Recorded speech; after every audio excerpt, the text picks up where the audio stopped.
Welcome to Alam English world. Dear students, आज हम आपको सेंटेंस पढ़ाते हैं। Today I am going to teach you sentence. पहले ये जानना है कि सेंटेंस है क्या। सेंटेंस के माने होता है जुमला, हिंदी में बोलते हैं वाक्य। तो सेंटेंस के अंदर दो चीजें होती है, एक होता है सब्जेक्ट, दूसरा होता है प्रेडिकेट। इन दोनों के ही मिलने से एक सेंटेंस बनता है। अब मेरे दोस्तों, ये आप जानो कि सब्जेक्ट है क्या चीज। तो सब्जेक्ट वो नाउन होता है जिसके बारे में हम बात करते हैं, ये वो सब्जेक्ट कहलाता है। और उस सब्जेक्ट के बारे में जो भी हम बात करते हैं वो कहलाता है प्रेडिकेट। जैसे कि आपका यह एग्जांपल में है, द सन इज हॉट। तो द सन, यहां पे हम बात कर रहे हैं सूरज की, इसलिए ये द सन जो है वो आपका सब्जेक्ट कहलाएगा। और इज हॉट उसकी बात पूरी करने के लिए वो प्रेडिकेट है। यहां पे प्रेडिकेट आपका इज और हॉट दोनों मिलकर होता है। इसमें दो चीजें शामिल हैं, एक है लिंकिंग वर्ब, दूसरा है कॉम्प्लीमेंट। तो दोस्तों मैं बताऊं कॉम्प्लीमेंट क्या है। कॉम्प्लीमेंट के माने होता है पूरक।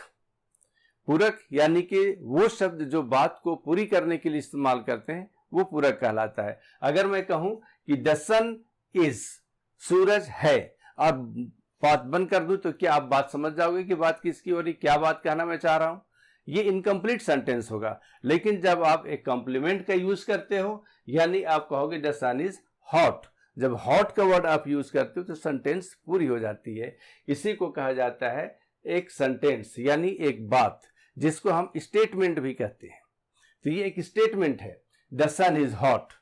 ये एक सेंटेंस बना, एक स्टेटमेंट बना। इसमें आपका सब्जेक्ट आ गया, इज यहां पे लिंकिंग वर्ब है, जबकि is, am, are, was, were, shall, will, has, अब ये जितने वर्ड्स हैं ये सारे आपके ऑक्सिलरी वर्ब भी कहलाते हैं और हेल्पिंग वर्ब भी कहलाते हैं। लेकिन यहां पे इसे कहा गया है लिंकिंग वर्ब, क्योंकि ये सब्जेक्ट और कॉम्प्लीमेंट दोनों को आपस में मिलाने का काम करता है, दोनों को आपस में जोड़ता है, इसलिए ये लिंकिंग वर्ब के नाम से जाना जाता है। दूसरा हमने एक एग्जांपल दिया है, द डॉग्स आर ब्लैक। यहां भी वही बात है कि जिसकी हम बात कर रहे हैं वो है द डॉग्स। अब द डॉग्स आर ये कह करके मैं खामोश हो जाऊं तो आपको बात समझ में नहीं आएगी कि मैं क्या कहना चाह रहा था कुत्ते के बारे में। लेकिन अगर मैं ब्लैक कह दूं, द डॉग्स आर ब्लैक, तो बात पूरी हो जाती है। यहां पे हमारा स्टेटमेंट मुकम्मल होता है, कंप्लीट होता है। ये एक बात कहलाती है।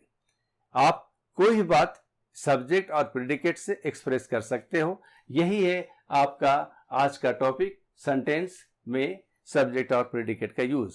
अब आगे एक चीज और मैं बताऊं कि helping verb is, am, are, was, were, has, have बहुत सारे हैं। तो यहां पे अगर आपको किसी भी बात को पास्ट की तरफ इशारा करना हो तो इज, आर के जगह आप वाज, वर का भी इस्तेमाल कर सकते हैं। वाज के माने होता है था या थी, और वर के माने होता है थे या थी। तो ये आपका पास्ट की तरफ इशारा करता है। अगर आप कहें द सन वाज हॉट, तो माने समझ में आएगा कि धूप गर्म थी। उसी तरह द कैट वॉज हंग्री, बिल्ली भूखी थी। ये आपका जो है यहां पे वाज और वर से पास्ट का इल्म होता है, पास्ट का बोध होता है। तो अगर आप किसी भी प्रेजेंट को पास्ट में बदलना चाहते हैं, अभी की बात को या प्रेजेंट की बात को पास्ट में बदलना चाहते हैं, तो इज, एम, आर की जगह पे वाज और वर का आप इस्तेमाल करेंगे तो पास्ट बन जाएगा। मान लीजिए suppose that I am ill, मैं बीमार हूं। मैं अपने बारे कह रहा हूं अभी प्रेजेंट में, आई एम इल, मैं बीमार हूं।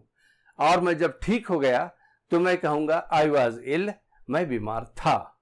उसी तरह ही इज फुलिश और ही वॉज फुलिश, वह बेवकूफ है, बेवकूफ था। ही विल बी फुलिश, वह बेवकूफ रहेगा या बेवकूफ होगा।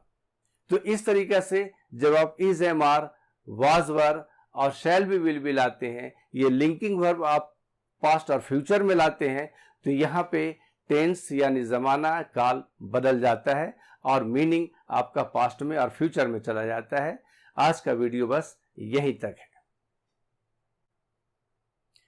डियर फ्रेंड्स, अब मैं आपको एक चीज़ और बताना चाहता हूँ कि आगे जो मैं वीडियो बनाऊंगा वो टेंस पर बनाऊंगा, और वो टेंस जो है आपका बहुत ही मज़ेदार होगा, क्योंकि उसे मैं डिटेल्स में बताऊंगा और बहुत गहराई से बताऊंगा, बहुत सारी चीज़ें उसमें मैं बताऊंगा।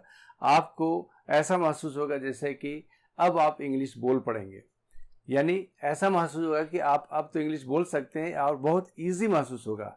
जितने भी मैंने 3 वीडियो में पहले बनाया वो सारे एक दूसरे से लिंक्ड है, उससे आपको टेंस पढ़ने में, टेंस को समझने में बहुत मदद मिलेगी। इसलिए हमारे इस वीडियो को शुरू से आखिर तक आप पढ़ें, देखें, समझें। तो ये आपको ध्यान रखिएगा कि टेंस हम आगे पढ़ाने जा रहे हैं। और मैं ये बता दूं कि अगर जिसने अब तक हमारे चैनल को सब्सक्राइब नहीं किया है तो वो चैनल को सब्सक्राइब कर दें, और जहां तक हो सकता है दिल खोल करके शेयर करें। हमारा असाइनमेंट हर एक वीडियो में है, और हर नेक्स्ट जो करेक्शन का असाइनमेंट है वो नेक्स्ट वीडियो में है। आप डिस्क्रिप्शन बॉक्स में जाएं, हर असाइनमेंट का लिंक दिया हुआ है, उस लिंक में आप इस लिंक को आप दबाएं और सारी चीज़ें आपके सामने अपीयर हो जाएंगी। और फिर आप अपने, अगर असाइनमेंट आपने बना रखे हैं तो इससे मैच कीजिएगा। असाइनमेंट अगर आप बनाते चले आ रहे हैं तो मेरा यकीन है कि आप कभी भी, आपको कहीं कन्फ्यूज़न नहीं होगा, और आगे का टेंस समझने में और भी मज़ा आएगा। बहुत ही इंटरेस्टिंग और बहुत मज़ेदार, ऐसा लगेगा जैसे कि अब तो आप इंग्लिश सीख गए हैं, क्योंकि इतना ईजी वे में आपको मैं बता रहा हूँ कि आप ऑटोमेटिक खुश हो जाइएगा और बेहतर से बेहतर तरीके से इंग्लिश आप सीखिएगा। Thank you very much.